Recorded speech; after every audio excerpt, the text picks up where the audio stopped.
ಎಷ್ಟು ದುಡ್ಡು ಲಾಸ್ ಮಾಡ್ಕೊಂಡಿದ್ದೀರಾ ಸರ್? ಮೇಡಮ್, ದುಡ್ಡು ಲಾಸ್ ಅನ್ನೋದಕ್ಕಿಂತ ನಮಗೆ ನ್ಯಾಯ ಬೇಕು. ನಂಬಿಕೆನ ಇನ್ವೆಸ್ಟ್ ಮಾಡಿಬಿಟ್ಟಿದ್ದೀರಿ, ನ್ಯಾಯ ಬೇಕು.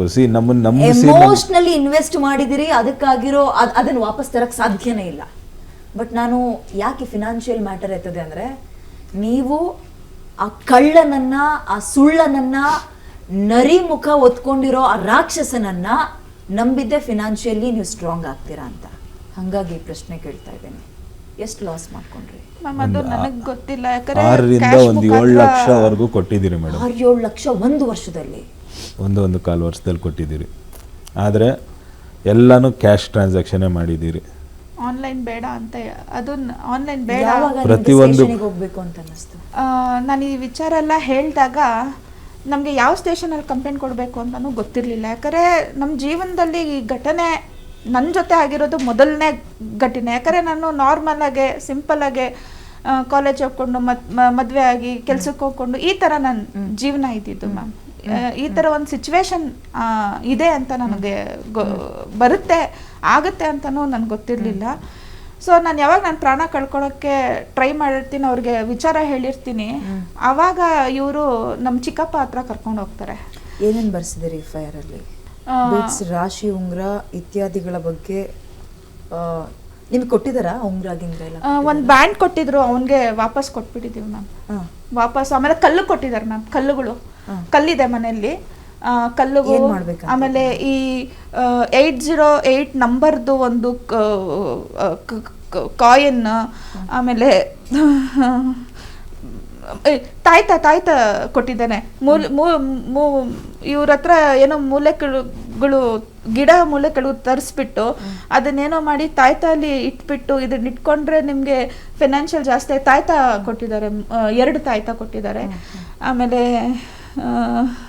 ಈಗ FIR ಆಗಿ ತಲೆಮರೆಸ್ಕೊಂಡಿದ್ದಾನೆ. FIR ಹೌದು ಮೇಡಮ್.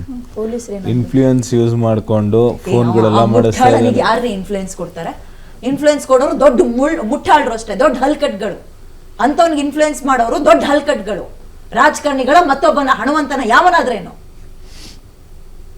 ನಿಮ್ಗಳನ್ನು ಒದ್ದೊಳಗೆ ಹಾಕ್ಬೇಕು ಇಂಥದಕ್ಕೆಲ್ಲ ಇನ್ಫ್ಲೂಯೆನ್ಸ್ ಅಂತ ಹೋದ್ರೆ. ಒಂದು ಕುಟುಂಬ ಹಾಳಾಗೋಗ್ತಾ ಇದೆ. ಹೆಣ್ಮಕ್ಳು ಹೆಚ್ಚು ಕಡಿಮೆ ಮಾಡ್ಕೊಂಡಿದ್ರೆ ಟಚ್ ವುಡ್ ಅಂತ ಮುಟ್ಟಾಳನಿಗೆ ಯಾವನ್ರಿ ಫೋನ್ ಮಾಡ್ಕೊಂಡು ನೀವು ಇನ್ಫ್ಲೂಯೆನ್ಸ್ ಮಾಡೋದು? ಯಾವ ಕೈ ಇಟ್ಕೊಂಡು ಮಾಡ್ತೀರಿ? ನಿಮ್ಮ ಹೆಂಡತಿಗೆ ಇದೇ ಪರಿಸ್ಥಿತಿ ಆದ್ರೆ ಇನ್ಫ್ಲೂಯೆನ್ಸ್ ಮಾಡ್ಕೊಂಡು ಒಳಗಿಡ್ಕಂತ ಇದ್ರ, ಸೇಫ್ ಮಾಡ್ತಾ ಇದ್ರ ಅವನ್ನ? ಇನ್ಫ್ಲೂಯೆನ್ಸ್ ಅಂತೆ. ಎಷ್ಟು ದಿನ ಆಯ್ತು FIR ಮಾಡಿಸಿನಿ? ಆಯ್ತು 8 ಡೇಸ್ 9 ಡೇಸ್ ಆಗ್ತಾ ಇದೆ. ಪೊಲೀಸರು ಏನು ಅಪ್ಡೇಟ್ ಮಾಡಿದ್ರು? ಪೊಲೀಸ್ ಅವರು ಕಾರ್ಯಾಚರಣೆ ನಡೆಸ್ತಾ ಇದ್ದಾರೆ, ಅವ್ರು ಸಪೋರ್ಟ್ ಮಾಡ್ತಿದ್ದಾರೆ. ಓಕೆ, ಅವರು ಕಾಲ್ ಡೀಟೇಲ್ಸ್ ಎಲ್ಲ. ಯಾರ್ದು ಇನ್ಫ್ಲೂಯೆನ್ಸ್ ತಗೊಳ್ತಿದ್ದಾನ ಅವನು? ನಾಲಾಯಕ ಲಜ್ಜೆಗೇಡಿ ಅವನು ಅಲ್ಲ, ಯಾರ್ದು ಇನ್ಫ್ಲೂಯೆನ್ಸ್ ತಗೊಳ್ತಿದ್ದಾನ ಅವನು? ಅವತ್ತು ಪೊಲೀಸ್ ಅವರು ಅವ್ರ ಮನೆ ಹತ್ರ ಹೋದಾಗ ಯಾರೋ ಲೋಕಾಯುಕ್ತ ಇನ್ಸ್ಪೆಕ್ಟರ್ ಹತ್ರ ಇಂದ ಕಾಲ್ ಮಾಡಿಸಿದ್ದಾರೆ. ಆಮೇಲೆ ಇನ್ಯಾರ ಹತ್ರನೂ ಮಾಡಿಸಿದ್ರೆ ಸಪೋರ್ಟ್ ಮಾಡ್ತಿದ್ದಾರೆ ಅವನಿಗೆ. ಲೋಕಾಯುಕ್ತ ಇನ್ಸ್ಪೆಕ್ಟರ್ ಅಂತ ಯಾರು, ಅವ್ರ ಹೆಸರು ಗೊತ್ತಿಲ್ಲ ಮೇಡಮ್. ಅವ್ರೇನಾದ್ರು ನಿಮಗೆ ಫೋನ್ ಮಾಡಿದ್ರಾ? ಇಲ್ಲ. ಏನಾದ್ರು ಅವರು ಸ್ಟೇಷನ್ ಅಲ್ಲಿ ಡೀಲ್ ಮಾಡ್ಕೊಳ್ತಾ ಇದ್ದಾರೆ? ಡೀಟೇಲ್ಸ್ ಕೊಟ್ರೆ ಈ ತರ ಪ್ರೆಷರ್ ತರ್ತಾ ಇದ್ದಾನೆ ಅವನು ಹೈ ಲೆವೆಲ್ ಇಂದ ಅಂತ? ನಮ್ಮ ಇನ್ಸ್ಪೆಕ್ಟರ್ ತುಂಬಾನೇ ಸಪೋರ್ಟ್ ಮಾಡ್ತಾ ಇದ್ದಾರೆ ಮೇಡಮ್. ಇಲ್ಲಿ ನಮ್ಮ ಚೆನ್ನಮ್ಮನಕೆರೆ ಅಚ್ಚುಕಟ್ಟೆಯಲ್ಲಿ ಪೊಲೀಸರು ತುಂಬಾನೇ ಸಹಕಾರ ಮಾಡ್ತಾ ಇದ್ದಾರೆ. ಅವರು ಅವನ್ನ ಆದಷ್ಟು ಬೇಗ ಹಿಡಿತೀರಿ ಅಂತ ಹೇಳ್ಬಿಟ್ಟು ಭರವಸೆ ಕೊಟ್ಟಿದ್ದಾರೆ. ನಮ್ಗೆ ನಂಬಿಕೆ ಇದೆ. ಓಕೆ, ಇನ್ಸ್ಪೆಕ್ಟರ್ಗೆ ಅಥವಾ ನಿಮ್ಮ ಸ್ಟೇಷನ್ ಯಾರು ನಿಮ್ಮ ಇನ್ವೆಸ್ಟಿಗೇಷನ್ ಆಫೀಸರ್ ಇದ್ದಾರೆ ಅವ್ರಿಗೆ ನಾನು ಕೇಳ್ಕೊಳ್ಳೋದಿಷ್ಟೇ, ಇದು ಬಹಳ ಗಂಭೀರ ಸೂಕ್ಷ್ಮ ವಿಷಯ, ಒಂದು ಕುಟುಂಬದ ಅಳಿವು ಉಳಿವಿನ ವಿಷಯ. FIR ಆದ್ಮೇಲೆ ಅವ್ನು ಎಲ್ಲಿ ಹೋಗಿದ್ದಾನೆ ಏನು ಎತ್ತ ಅಂತ ಹುಡ್ಕೋದು ನಿಮಗೆ ದೊಡ್ಡ ವಿಷಯ ಅಲ್ವೇ ಅಲ್ಲ ಸರ್, ಅಲ್ವೇ ಅಲ್ಲ. ನೀವು ನಿಮ್ಮ ಎಫರ್ಟ್ ಹಾಕ್ತಿಲ್ಲ ಅಂತ ನಾನು ಹೇಳ್ತಾ ಇಲ್ಲ, ಬಟ್ ಮುಲಾಜು ನೋಡ್ಬೇಡಿ. ಒಂದು ಹೆಣ್ಮಗುವಿಗೆ ನ್ಯಾಯ ಸಿಗ್ಬೇಕು, ಒಂದು ಕುಟುಂಬಕ್ಕೆ ನ್ಯಾಯ ಸಿಗ್ಬೇಕು, ಒಂದು ಮಗುವಿಗೆ ನ್ಯಾಯ ಸಿಗ್ಬೇಕು. ಇಲ್ಲಿ ಒದ್ದು ಒಳಗೆ ಹಾಕಿ ಅವನನ್ನು ಹೇಳ್ತೀನಿ, ಒದ್ದು ಒಳಗೆ ಹಾಕಬೇಕು. ಅವನ ಮುಖ ಬಣ್ಣ, ಅವ್ನ ನಿಜವಾದ ಮುಖ ಹೊರಗೆಲ್ಲ ಗೊತ್ತಾಗ್ಬೇಕು. ಅವನ ಹೆಂಡತಿ ಗೊತ್ತಾಗ್ಬೇಕು. ನಾಚಿಕೆ ಪಡ್ಕೊಳ್ತಾಳೆ, ನಿನ್ನಂತ ಅವನ ಜೊತೆಗೆ ಇಷ್ಟು ದಿನ ಸಂಸಾರ ಮಾಡಿದ್ನ ನಾನು ಅಂತ ನಾಚಿಕೆ ಪಡ್ಕೋತಾಳೆ, ಅಸಹ್ಯ ಪಡ್ಕೊಳ್ತಾಳೆ ನಿನ್ನ ಹೆಂಡತಿ. ಜ್ಯೋತಿಷ್ಯ ಅನ್ನೋ ಒಂದು ಪವಿತ್ರವಾದ ವಿಚಾರ ಇಟ್ಕೊಂಡು, ಸಬ್ಜೆಕ್ಟ್ ನ ಇಟ್ಕೊಂಡು ನೀನು ಕಾಮುಕ, ನೀನು ಹೆಣ್ಮಕ್ಳನ್ನ ಆಟ ಆಡಿಸ್ತಾ ಇದೀಯಾ ಜ್ಯೋತಿಷ್ಯದ ಹೆಸರು ಹೇಳ್ಕೊಂಡು. ಈ ವರ್ಷ ಅದೇನೇನ್ ಸುದ್ದಿ ಕೇಳ್ಬಿಟ್ವಿ ನಾವು. ಅವನು ಯಾರೋ ಜ್ಯೋತಿಷಿ ಅಂತೆ, ಅಲ್ಲಿ ಹೋದ್ನಂತೆ ಯಾವ್ದೋ ಇನ್ನೊಬ್ಳು ಹೆಂಡತಿಗೋಸ್ಕರ ಕೊಲೆ ಮಾಡಿ ಜೈಲಲ್ಲಿದ್ದಾನೆ ಒಬ್ಬ, ಇನ್ನೊಬ್ಬ ಜೊತೆಯೆಲ್ಲ ಇಟ್ಕೊಂಡು ಓಡಾಡ್ತಿರ್ತಾರೆ, 2ನೇವನು 3ನೇವಳು. ನಾವು ಇದೆಲ್ಲ ಕಣ್ಣಾರೆ ನೋಡ್ಕೊಂಡು ನಮ್ಗೊಂಥರ ಕೈ ಕಟ್ಟಾಕ್ದಂಗೆ ಆಗ್ಬಿಡುತ್ತೆ. ಅದಕ್ಕೆ ನಾನು ಹೇಳಿದ್ದು, ಮಾಧ್ಯಮದವರಾಗಿ ನಾವು ಮೊದಲು ಕ್ಷಮೆ ಕೇಳ್ತೀವಿ. ಕೆಲವು ಚಾನೆಲ್ಗಳು ಅಂತವ್ರಿಗೆ ಬೆಳಗ್ಗೆ ಹೊತ್ತು ಕೂರಿಸ್ಕೊಂಡು ನೀವು ಭವಿಷ್ಯ ಹೇಳಿಸ್ತೀರಿ, ಇದನ್ನ ಜನ ಪಾಪ ಮುಗ್ಧ ಜನ ನಂಬ್ತಾರೆ, ಸಮಸ್ಯೆ ಇರುತ್ತೆ, ನಂಬಿಡ್ತಾರೆ. ಯಾರ ತಪ್ಪು? ನಾವು ಅಪರಾಧಿ ಸ್ಥಾನದಲ್ಲಿ ನಿಂತ್ಕೋಬೇಕಾಗುತ್ತೆ, ಒಂದಲ್ಲ ಒಂದಿನ ಎಚ್ಚೆತ್ಕೋಬೇಕು. ಆತನ ಹೆಂಡತಿ ಈ ವಿಷಯಗಳು ಗೊತ್ತಾಗ್ಬಿಟ್ರೆ ಶೇಮ್ ಆಗುತ್ತೆ ಅವಳಿಗೆ, ಹೆಂಗ್ ಸಂಸಾರ ಮಾಡಿದೆ ಅಂತ.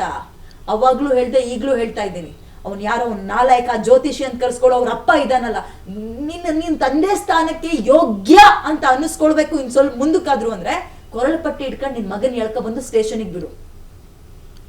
ಹೋಗಿ ಬನ್ನಿ ಅಂತ ಅನ್ನಿಸ್ಕೊಳ್ಳೋ ಅದನ್ನ ಉಳಿಸ್ಕೊಂಡಿಲ್ಲ ನೀವುಗಳು. ಹಿರಿ ಮನುಷ್ಯ ಇರ್ಬೋದು ನೀನು ವಯಸ್ಸಲ್ಲಿ, ಆ ಹೆಣ್ಮಗಳು ನಿನ್ನ ಮಗ ಹಿಂಗ್ ಮಾಡ್ದ ಅಂತ ಬಂದ್ರೆ ಎಲ್ಲಿ ಮುಟ್ದ? ಅದನ್ನ ಹೇಳಕ್ಕೆ ಅಸಹ್ಯ ಆಗತ್ತೆ. ಹೋಗ್ರಿ ರೀ,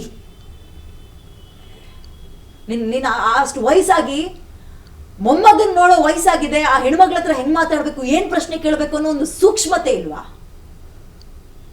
ಏನ್ ಜನ್ಮನ್ರಿ ನಿಮ್ದು?